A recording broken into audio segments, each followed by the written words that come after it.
Des bonnes nouvelles, on est le 4. Dans le mois de Nissan, on est dans le Shabbat, avant le Shabbat Agadol. Il nous reste le Shabbat et Shabbat prochain. Et après, on doit avoir un Seder pour toute l'année. Seder, c'est de l'ordre. Mais on a fait déjà un ordre à Rosh Hashanah. Mais celui-là de Pessah, notre anniversaire du peuple juif, il veut mettre un ordre dans tous les événements qui se passent dans le monde. Qu'il y a un ordre, c'est programmé par Dieu. Nous, on doit suivre. Il y a un plan, il y a un but final qu'on attend. Donc, on avait déjà parlé cette semaine qu'il faut remercier Dieu sur les fleurs qui vont amener bientôt des fruits. Mais pour avoir des bons fruits, les deux messages, ce Shabbat et Shabbat prochain, on va parler que de la lèpre.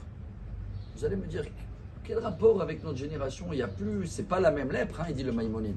La lèpre de la Torah qui était punition sur les mauvaises paroles, sur l'orgueil, sur les mauvais œils. La Gemara, elle amène une liste. 7 dégâts, 7 péchés qui sont tous liés au mauvais côté, qui vont fabriquer la haine gratuite. Ça fait 2000 ans on travaille dessus, chers amis, que cela, il faisait la lèpre à l'époque. Il dit le Rambam, c'est pas la même lèpre, comme ils disent aujourd'hui en français, c'est pas contamineux.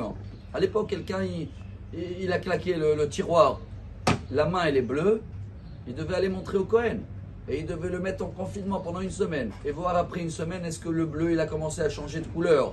Et il y a du blanc qui se développe. Et dans ce cas-là, si c'est pas sûr, encore une semaine de confinement, s'il voit que c'est des couleurs de lèpre divin, ça veut dire, il doit s'améliorer, hop, là c'est plus un confinement, là c'est un isolement pendant une semaine dehors.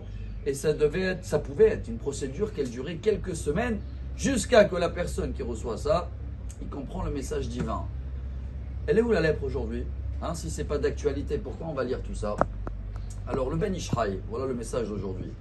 Il dit malheureusement et heureusement pour nous. Pourquoi malheureusement? Malheureusement parce qu'à l'époque, quelqu'un il n'était pas bien, hop, il recevait l'avertissement, après 2 semaines de confinement plus isolement comme dans le Covid, ça y est, il parle plus mal et il a amélioré son trait de caractère. Donc malheureusement pour nous, on n'en a pas ce médicament. Mais d'un autre côté, heureusement. Pourquoi? On aurait été tous lépreux, chers amis, on n'aurait été pas là tous.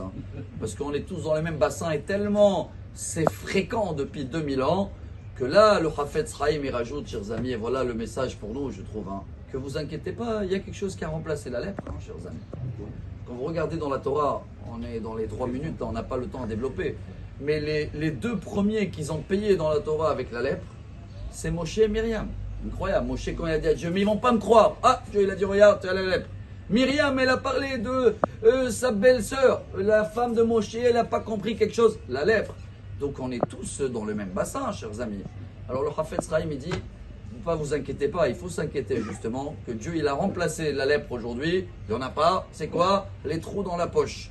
Comme la pauvreté, ou le fait de courir non-stop, et même de pouvoir gagner notre vie, mais on a l'impression que tout part et les poches ils sont trouées chez beaucoup de personnes, ça remplace la lèpre. Donc, la meilleure ségoula pour avoir une bénédiction dans les poches, que rien va tomber et que tout ce qui rentre sera béni, c'est quoi? Parler notre bouche. Voilà le message de ces 2 Shabbats qu'on va lire jusqu'à Pessah pour avoir une bouche cachère les Pessah et sur le chemin un Shabbat extraordinaire.